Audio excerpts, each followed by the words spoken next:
Baitul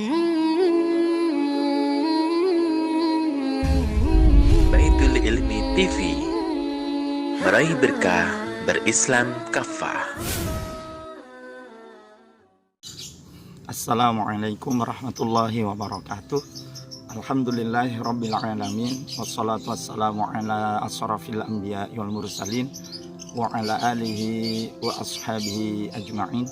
Asyhadu an la ilaha illallah wa asyhadu anna Muhammadan abduhu wa rasuluh alladzi la nabiyya wa la rasula ba'da. Qala Allah ta'ala, a'udzu billahi as-sami'il 'alim minasy syaithanir rajim. Ya ayyuhalladzina amanu taqullaha haqqa tuqatih wa la tamutunna illa wa antum muslimun.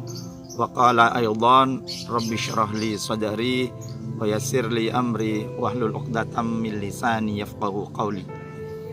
Wa qala Muhammad sallallahu alaihi wasallam, ittaqillaha haitsu ma kunta. Amma ba'du, sahabat yang dimuliakan Allah, rasanya tidak pantas kalau kemudian kita lengah sedikit pun dari memuji dan bersyukur pada Allah Subhanahu wa taala atas segala nikmat yang telah diberikan kepada kita. Karenanya tetap memuji Allah dan selalu bersyukur kepada Allah, dan semoga kita termasuk hamba-hamba yang selalu bersyukur yang Allah akan tambah nikmatnya kepada kita. Amin ya rabbal alamin. Salawat dan salam selalu tercurahkan kepada junjungan kita Nabiullah Muhammad sallallahu alaihi wasallam, kepada keluarga, sahabat, dan kepada para pengikut-pengikutnya. InsyaAllah semoga kita termasuk di dalamnya. Amin ya rabbal alamin.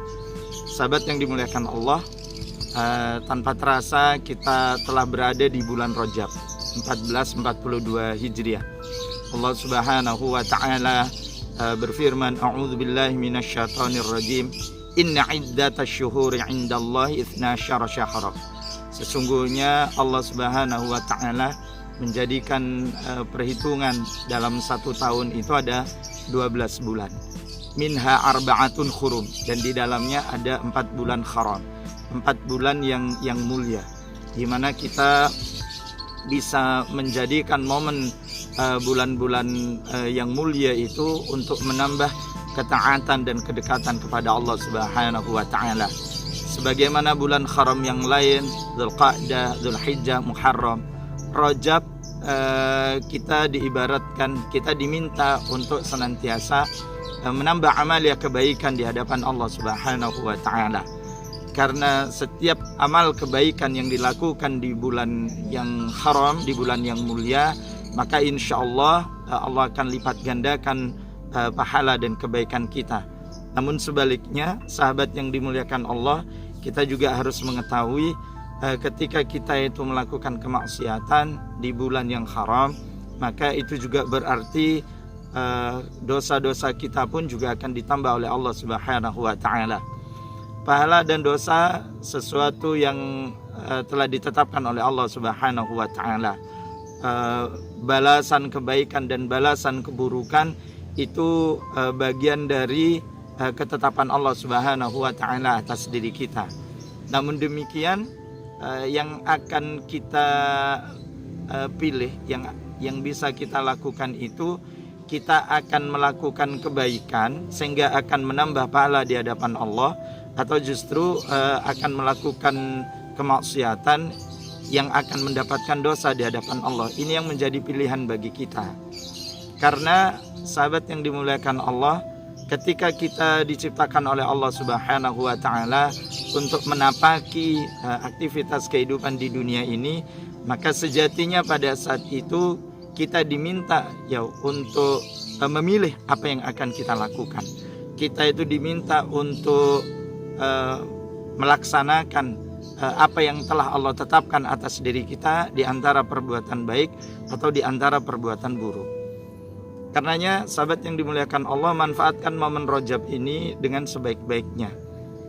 Rasulullah Shallallahu Alaihi Wasallam banyak memberikan penjelasan kepada kita untuk menambah amalia kebajikan di bulan yang mulia. Tidak mengkhususkan kepada amalan-amalan tertentu, tapi kita diminta untuk memanfaatkan setiap kebaikan apa yang bisa kita lakukan, maka lakukanlah. tingkatkan kuantitas dan kualitas kita di dalam melaksanakan aktivitas kebaikan di bulan yang baik ini.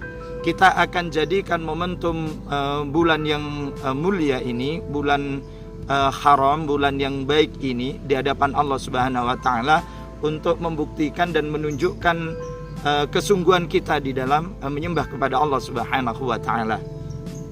Kita banyak mengetahui beberapa peristiwa yang terjadi di bulan Rajab ya, seperti misalnya ketika ketundukan orang-orang mukmin kepada Allah dan Rasulnya ketika mereka diminta untuk berhijrah pertama kali ke Habasyah gitu.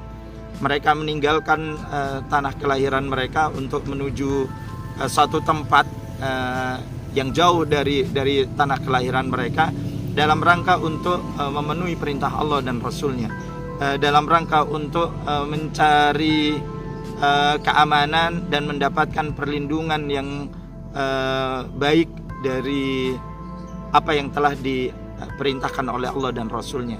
Pergi ke suatu tempat, pergi ke satu wilayah, ada seorang pemimpin yang adil, sekalipun mungkin pada saat itu agamanya itu berbeda. Mereka orang-orang mukmin mau dan rela untuk berhijrah ke tanah Habasyah ya, dalam rangka untuk mengikuti apa yang telah diperintahkan oleh Allah dan Rasulnya. Ini menunjukkan bahwa sahabat yang dimuliakan Allah, kepatuhan, ketundukan kita terhadap perintah Allah dan Rasulnya itu akan memberikan dampak kebaikan bagi kita. Kita tahu pada waktu itu kaum mukmin itu dipimpin oleh Ja'far bin Abi Thalib, sepupu Rasul sallallahu alaihi wasallam.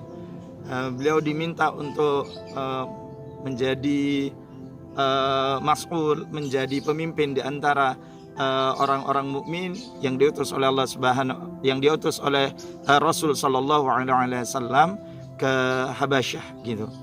Dan ketika kemudian di antara utusan orang-orang Quraisy yang waktu itu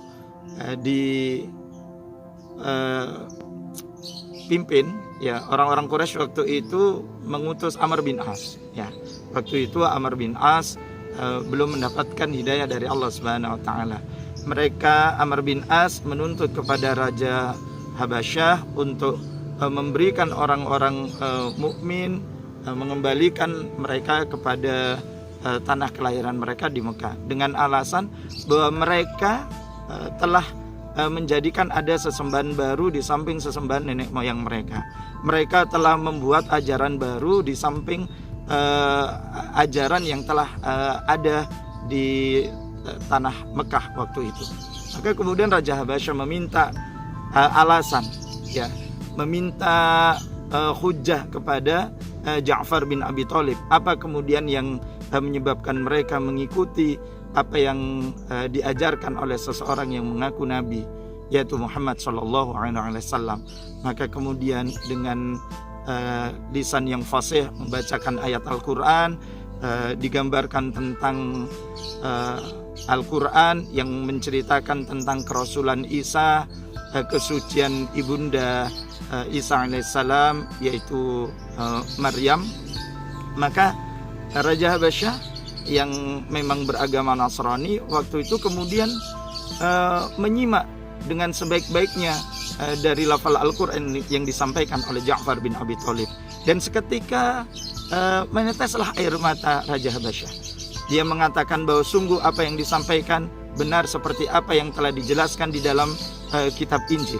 Dan benarlah yang dikatakan bahwa Isa itu adalah Rasul utusan Allah yang mengajak manusia kepada tauhid dan kemudian menjadikan ajarannya itu dalam rangka untuk keselamatan manusia di dunia dan di akhirat. Maka pada saat itulah Raja Habasyah kemudian mengatakan, mereka orang-orang mukmin ini berada di dalam perlindunganku, mereka berada di dalam kekuasaanku. Maka engkau Amr bin As segera kembali dan engkau tidak boleh menyakiti mereka. Sahabat yang dimuliakan Allah, inilah ketika ketaatan kita berikan hanya kepada Allah dan Rasulnya. Bahkan ketika dalam keadaan yang bagi kita mungkin terasa sempit, Allah akan memberikan jalan keluar. Namun akan menjadi lain ceritanya kalau kita itu menjadi orang-orang yang ingkar dan durhaka kepada Allah Subhanahu wa taala.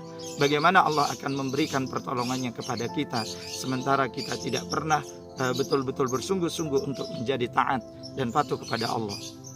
Sahabat yang dimuliakan Allah, sungguh kesempatan yang luar biasa ini Allah masih memberikan kesempatan kepada kita berada di momen bulan Rajab 1442 Hijriah. Kita manfaatkan dengan sebaik-baiknya untuk apa? Untuk menambah amal kebaikan agar Allah meningkatkan dan menjadikan pahala balasan bagi kita, pahala yang sebesar-besarnya di sisi Allah Subhanahu wa taala. Berbuat baik dalam rangka untuk ketaatan kepada Allah Subhanahu wa taala. Semoga kita bisa memanfaatkan dengan sebaik-baiknya. Al-afu minkum. Assalamualaikum warahmatullahi wabarakatuh.